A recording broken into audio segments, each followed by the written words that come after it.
तो जी स्टूडेंट, हमारा एक्सरसाइज 4.6 अभी कंटिन्यू है। हमने क्वेश्चन नंबर 1 के 8 पार्ट कर लिए। उसके बाद हमारे पास क्वेश्चन नंबर 2 है, find the value of M. कह रहा है कि एम का वैल्यू फाइंड करें। एफ पी ऑफ वाई वो गिवन है एंड क्यू ऑफ वाई वो भी गिवन है। Leaves the same remainder when divided by Y minus 3। अब दो इक्वेशन गिवन है हमारे पास और हमें डिवाइड करना है उसको y माइनस 3 के साथ, और हमें a फाइंड करना है, m फाइंड करना है। तो वो किस तरह से करेंगे, देखें मैं किस तरह से करता हूँ। सेम मेथड, हमने p ऑफ y भी लिखा, q ऑफ y भी लिखा। अब लेट इनको हम लेट का लेते हैं, let y minus 3 is equal to 0। यहाँ पे माइनस 3 है, उस इक्वल टू के उस तरफ जाएगा तो ये प्लस का हो जाएगा। यहाँ पे भी हमने सेम किया। उसके बाद y हमारा आया है 3 और यहाँ पे भी 3। अब इक्वेशन में जहाँ भी y है वहाँ पे हम 3 पुट करते जाएंगे, और उसके बाद जो फाइनल में इन दोनों का आंसर आएगा उन दोनों को आपस में कंपेयर करके हम m की वैल्यू निकालेंगे। तो बहुत ही आसान है, जहाँ पे भी y है हम वहाँ पे 3 पुट करेंगे। p of 3 is equal to m 3 का क्यूब प्लस 4 3 का स्क्वायर प्लस 3 और 3 और यहाँ पे माइनस 4। तो यहाँ पे 3 का क्यूब हमारे पास होगा 27m प्लस 3 का स्क्वायर 9 और 9 4 ज़ा 36 और प्लस 3 3 ज़ा 9 और यहाँ पे माइनस 4। अब ये 36 और 9 को प्लस करके उसमें से 4 माइनस करेंगे। 36 और 9 होंगे 45 और 45 से माइनस करेंगे 4। तो यहाँ पे ये 27m इज इक्वल टू यहाँ पे होंगे प्लस 41। तो हमारे पास यहाँ पे p ऑफ 3 ये आया है, p की वैल्यू। इसको हम इक्वेशन 1 लेंगे।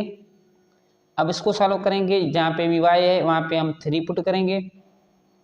3 का क्यूब माइनस 4, यहाँ पे 4y है तो 4 3 और प्लस m। 3 का क्यूब 27 माइनस 12 प्लस m। यहाँ पे 27 प्लस के हैं और ये 12 माइनस के हैं, तो ये हमारे पास होंगे 15 प्लस के प्लस m। ये हमारा हो गया इक्वेशन नंबर 2। अब यहाँ पे भी m है और यहाँ पे भी m है, तो हम इस दोनों इक्वेशन को कंपेयर करेंगे। तो कंपेयरिंग इक्वेशन 1 एंड 2, अब यहाँ पे लिखेंगे कंपेयर इक्वेशन 1 एंड 2। कंपेयर का मतलब क्या है कि हम दोनों इक्वेशन को एक साथ लिखेंगे। यहाँ पे 27m plus 41 is equal to, दोनों को इज इक्वल टू करके एक साथ लिखेंगे 15 प्लस m। अब यहाँ पे m है, यहाँ पे भी m है, तो m एक साथ लिखते हैं, और यहाँ पे खाली डिजिट है, यहाँ पे भी खाली डिजिट है, तो उनको एक साथ लिखेंगे। m यहाँ पे प्लस का है, इस तरफ आएगा तो ये माइनस का हो जाएगा। 27m minus m is equal to 41, यहाँ पे प्लस का है, उस तरफ जाएगा तो ये होगा माइनस का। ठीक है, अब 27 में से एक m गया, ये एक m है, तो हमारे पास बचा 26m। और यहाँ पे 41 में से 15 हम माइनस करके बड़े वाले साइन के साथ जाएंगे, तो हमें पता है कि माइनस में ही आंसर आएगा। तो 15 में 41 से 15 जाएंगे तो हमारे पास आंसर बचेगा 26। तो यहाँ पे हमें 26 मल्टीप्लाई हो रहा है, यहाँ पे उस तरफ जाएगा इज इक्वल टू के दूसरे साइड जाएगा तो डिवाइड करेगा, क्योंकि हमें वैल्यू चाहिए m की। तो m की वैल्यू चाहिए, यहाँ पे ये 26 अपॉन 26। तो 26 का टेबल 26 पे एक बार लग रहा है, तो हमारा m जो आया है वो आया है -1। तो ये हमारा आंसर है। बहुत ही आसान सा सवाल था। यहाँ तक तो हमने पिछले क्वेश्चन में भी करते आ रहे थे, जस्ट ये थोड़ा चेंज था। दोनों इक्वेशन को हमें कंपेयर करना था, तो हमने कंपेयर कर लिया और हमने m का वैल्यू निकाला। चलते हैं हम क्वेश्चन नंबर 3 की तरफ। तो हमारे पास क्वेश्चन नंबर 3 है, if the polynomial 4x³ - 7x² ये is exactly divisible by x+2, find the value of k। तो यहाँ पे हमें x, इस इक्वेशन में x और k दोनों गिवन है। x तो हमें पता है, यहाँ से हमें मिल जाएगा, पुट करेंगे, लेकिन वैल्यू हमें किसकी निकालनी है, k की निकालनी है। तो चलते हैं same method, p of x मैंने लिख लिया यहाँ पे, और हमें पता है कि हमें लेट कौन सा लेते हैं, x+2। यहाँ पे जो डिवाइजेबल होता है उसको हम लेते हैं लेट करके। x+2 = 0, 2 प्लस का है उस तरफ जाएगा तो माइनस का हो जाएगा। अब जहाँ जहाँ भी x है तो वहाँ पे हम 2 पुट करते जाएंगे, -2 पुट करेंगे। p ऑफ -2 = 4 -2 का क्यूब -7 -2 का स्क्वायर प्लस 6 -2x -3k। तो ये p ऑफ -2 = 3 पे 2 पे पावर 3 है, तो ये 4 हम ऐसे लिखेंगे, और इसको 2 का पावर 3 होगा -8 माइनस यहाँ पे ये 7, 2 का पावर 2 है और इवन पावर है तो माइनस खत्म हो जाएगा। ये हो जाएगा 4 माइनस, ये माइनस क्यों आया, यहाँ पे माइनस है, माइनस इंटू प्लस ये माइनस हो जाएगा, और 6 इंटू 3 हो जाएगा 12 -3k = ये माइनस का है तो माइनस इंटू प्लस माइनस हो जाएगा, 4 इंटू 8 36 और माइनस ये 28 और ये माइनस के 12 और माइनस के 3k। तो माइनस के 36 माइनस के 28 और माइनस के 12 ये आपस में ऐड होंगे, और जो सिंबल होगा वो माइनस का होगा, तो ये -72 होंगे -3k p ऑफ -2। अब यहाँ तक हमने सॉल्व कर लिया है। इससे आगे थोड़ा चेंज है, यहाँ पे k है और क्वेश्चन में हमसे k की वैल्यू मांग रहा है, तो k का वैल्यू हम किस तरह से निकालेंगे, लेट -72 -3k = 0 करेंगे। 2 माइनस का है उस तरफ जाएगा तो ये प्लस का हो जाएगा, तो ये -3k = 72।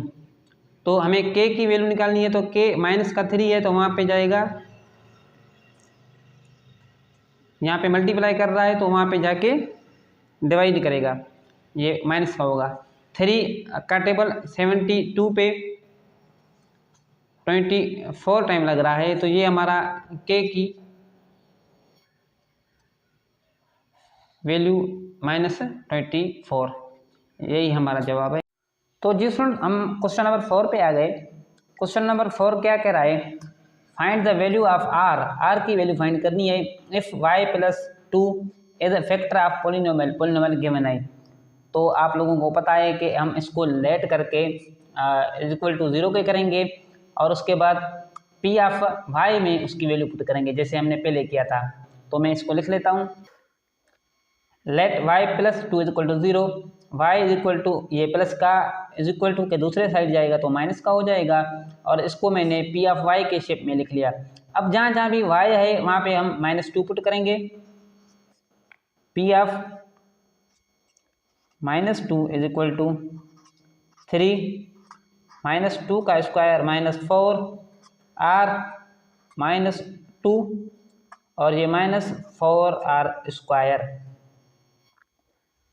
अब हम इसकी वैल्यू निकालेंगे, 3 सेम, 2 का पावर 2 है, स्क्वायर है तो माइनस खत्म हो जाएगा, और ये हो जाएगा 4 माइनस, यहाँ पे माइनस इंटू माइनस प्लस होगा, 2 × 4 8 आर माइनस 4r स्क्वायर। तो यहाँ पे आप देख सकते हैं कि दोनों मल्टीप्लाई हो रहे हैं, तो 3 × 4 होगा 12 plus 8r minus 4r square. तो हमने पिछले क्वेश्चन, ये सिंपलेस्ट फॉर्म है, हमने पिछले क्वेश्चन में लास्ट में हमने क्या किया था, इनको लेट इज इक्वल टू 0 किया था, लेकिन यहाँ पे 2 आ रहे हैं, एक आर होता तो हम लेट इज इक्वल टू 0 कर लेते, लेकिन अब हम क्या करेंगे, मिडिल टर्म ब्रेक के साथ जाएंगे। तो मैंने पिछले वीडियो में भी आप लोगों को समझाया था कि मिडिल टर्म ब्रेक किस तरह से करते हैं।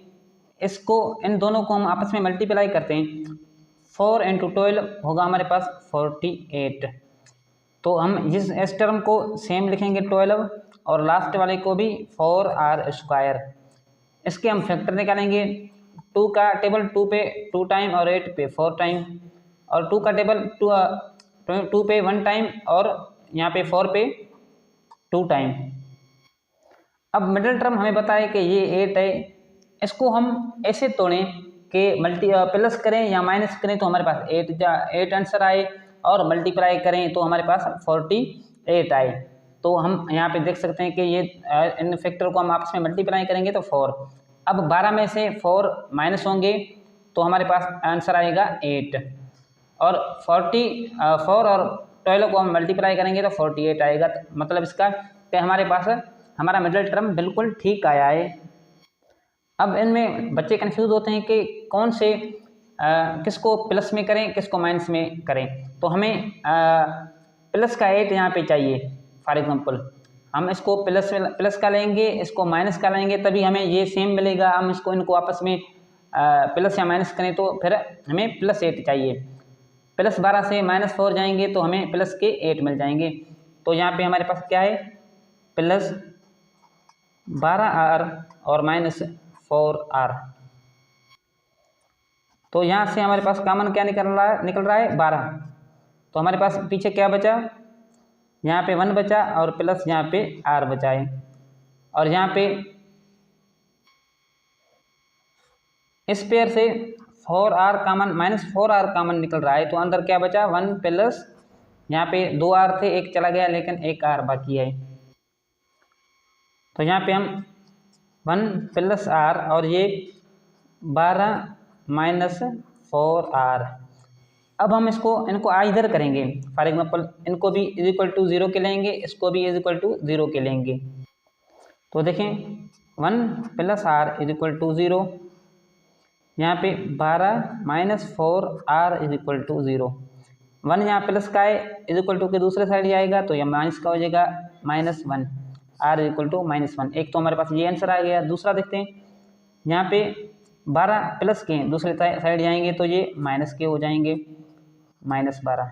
हमें r की वैल्यू चाहिए, तो यहाँ पे मल्टीप्लाई हो रहा है 4, यहाँ वहाँ पे जाके डिवाइड होगा, माइनस माइनस पे कट जाएगा, और 4 का टेबल 12 पे 3 टाइम। तो हमारी वैल्यू क्या आई, r = +3। ये दोनों हमारे आंसर हैं। तो जी स्टूडेंट, हमारा एक्सरसाइज 4.6 यहाँ पे कंप्लीट हो गया। अब हम 4.7 की तरफ चलेंगे और